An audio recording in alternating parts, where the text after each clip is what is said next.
Good morning. Nice to see you all.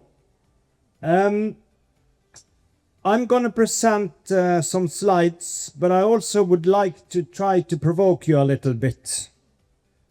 If that's possible, of course. But first of all, thank you very much for the invitation. Your Excellency, Ambassador Christian, Captain, and all distinguished guests. We are here to discuss yesterday's news. And I say that because 25 years ago, we started with LNG in Norway on Glutra on the Valentine Day, 14th of February. It's a love story. So it is yesterday's news, but it's actual today as well. So when we're talking about upskilling, reskilling, we definitely, as the captain said, we need to discuss the seafarers of today, but more important is the seafarers coming out of educational institutions. So we're going to discuss both of that today. So, my first slide, if I can have the next one, if I don't have a clicker. Yeah. So, crew readiness, emergency response, and risk management. And as you said, Captain, the human element is the most important. But the human elements coming in today on upskilling and reskilling, they will require a totally different set of skills, not only knowing the dangers of the alternative fuels, but actually more on how to handle the systems, because the systems will take care of the processes to lessen the exposure of the people in the system. Because if they are already exposed, then it's too late. Then emergency procedures will be extremely critical, of course, but it's probably too late. Because these alternative fuels, when we're not talking about LNG, has characteristics that are potentially much more dangerous. So now we have gone into fuel, diesel fuel, heavy oil fuel, the normal type of fuels, we know them, and LNG has also become a normal type of fuel. But the new types, they are a bit unknown to us. But, as I say, yesterday's news. At NTC, we started with LNG training 8 years ago. And before that, we had LNG training in Norway for, let's say, for 25 years up to today. And the industry is coming after. The ship owners, they have to take the responsibility of training the crew in alternative fuels before it's regulated, which is a big challenge for the ship owners in these days. But we can do it as an industry together, as we have done before. So I'm very, very happy to be in the Philippines and talk to all the industry leaders, and everybody is on the same page. We will make this safe for the seafarers, and even more important, we need to implement this in the educational system as early as from year one. Okay, let's have the next slide, please. You talked about all the characteristics of the alternative fuels. These systems, they will, as I said, require more monitoring on systems. And moving forward on the new vessels coming in, the monitoring will also be more from the shore side. Lessen the number of crew on board, that will happen, but there will be more vessels. But the monitoring will happen both on board and onshore. So when you start to read complex systems, you talked about corrosion of ammonia, right? That will probably be detected on shore before on board. Because the monitoring of the system, the reports are going to the technical superintendents. They will see, do we have any corrosion? Do we have any problems in the system? And then they will report back to the vessel so they can take action on board. Or they can have service people coming to service the systems when they get to the shore. And that is very, very important. A lot of these systems will not be handled by the people on board because you need special skill from that as well. All right, so different types of fuel, different types of ways of getting it. We know that we have challenges with the logistics in the future.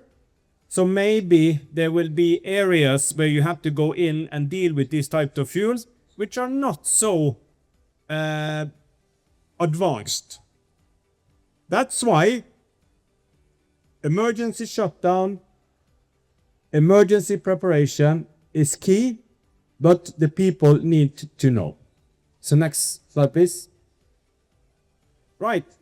This is a very typical case we have got from the P&I clubs and from the insurance companies.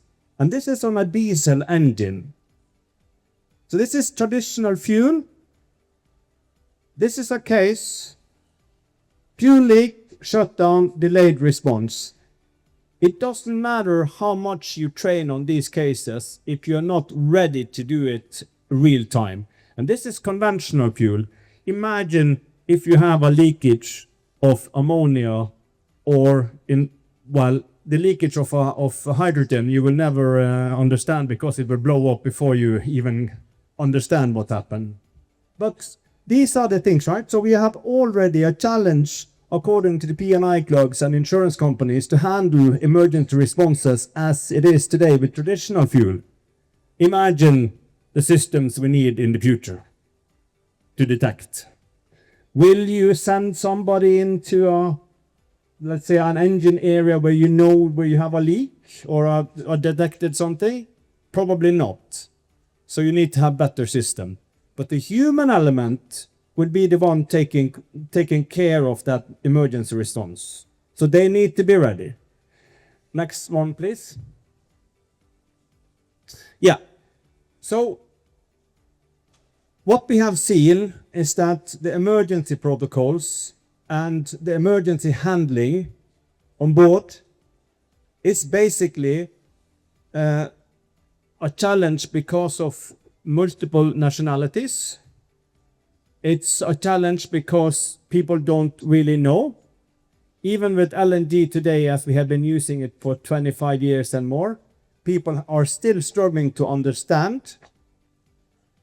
And when you look at the training records and training protocols on board, we see that in many cases they are outdated and not relevant to what's happening.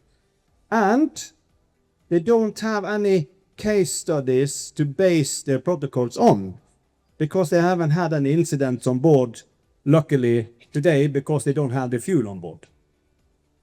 So this is the things that we need to specify a bit. We need to train on the actual scenarios we're going to have, but we also have to realize that there are things that we cannot train on. So when we are going around, we have now methanol IGF, which of course is not, the model course is not out yet, so we had to make it because we cannot wait for the industry to make it because there are vessels running on methanol. But we have 1 day of extra training for putting out a methanol fire in a small little tray. Is that really relevant for the ship, for the seafarers to do? They have an understanding in broad daylight on how a small methanol fire that you cannot really see how it works. But if you're talking about a major leak and a major situation on board, what kind of PPI do you have to protect you from that? What kind of instruments do you have to protect it? So you see, there are things that we need to correct. It's not about firefighting a methanol fire, it's about containing it. So the people need to understand that rushing into something is not the option. Thinking, being the responsible one, is the option when you fight different types of fires and you have different types of scenarios. Okay, next. So, upskilling pathways. I kind of like this slide because it's very, very easy to understand. Technical training, operational training, emergency preparedness, and soft skills. Because this one is the one taking care of everything else. So if you have responsible, educated, and people on board that really understand the challenges with what you have on board, then all this will be taken care of. And training is not about compliance. Training is about competence. We think that competence is driving compliance, and soft skills is part of that package of competence. Next slide, please. Reskilling, as you said, absolutely. We have a huge workforce that need reskilling. But imagine this. I think the last number I saw of IGF training per LNG basic at NTC is like 6,500 seafarers, including bartenders, troubadours, and all that hospitality personnel on cruise vessels. Is that the way we want to go with reskilling? Don't we want to focus on the actual positions on board that has an impact on what's happening? The rest we can do in an easy way. But IMO came with a model course, which I was part of making back in the day, saying that everybody on board needs to have that training. It's a waste of money. That could be easily handled on board. We should have used all our efforts on making the responsible on board having that training, and we do. But that's the only IMO model course out now for alternative fuel is still LNG. The other ones are in the making, but how long are they going to be in the making? We don't have the time to wait. So the responsibility again is put on the ship owners, the crew on board. So we need to help them as much as we can and take our part of the responsibility, trying to be a bit in forefront, trying to push, but also to make proper training for them, and training that matters. It's not about days, it's about the content. So, to conclude, if I can have the next slide. These are the recommendations coming from our side. We need to incorporate alternative fuel in risk management. And I mean risk management on all levels, not only on board or in the procedures, but in every level we work on. Fuel-specific competency framework, emphasize human factors training, communication and protocols. Do we need to put out the fire hoses to fight this, or are we containing it? Make people aware, because a typical reaction for a seafarer is to go to action. And by going to action, you can actually put yourself and others in more danger. Leverage real-world case studies. We struggle to find real-world case studies. We have got some from industry plants, factories, but actually simulating, making scenarios on vessels, we struggle to find. And when we ask the simulator providers and others, can you make us a scenario we can train on? They say, no, we cannot, because that's the expertise of the ones delivering the actual system. Oh, okay, sir, but they know the dangers of their system, but you have the system for the entire vessel. So how do we actually do this? So that's missing up to now, as far as I can see it. But there are so many smart people in the industry. So I'm actually calling for action, that we get together and get the people that know about all these things together and try to find out ways to train and educate people in doing this, because it's so important. Lastly, how are we going to recruit people into this fantastic maritime business if we cannot promise their parents, families and everybody that they're coming home safe with having proper system. Because putting somebody on board a vessel fueled by hydrogen, I would seriously question the emergency on board before I send my son there. Because I know how dangerous it is, and I know how seafarers are acting.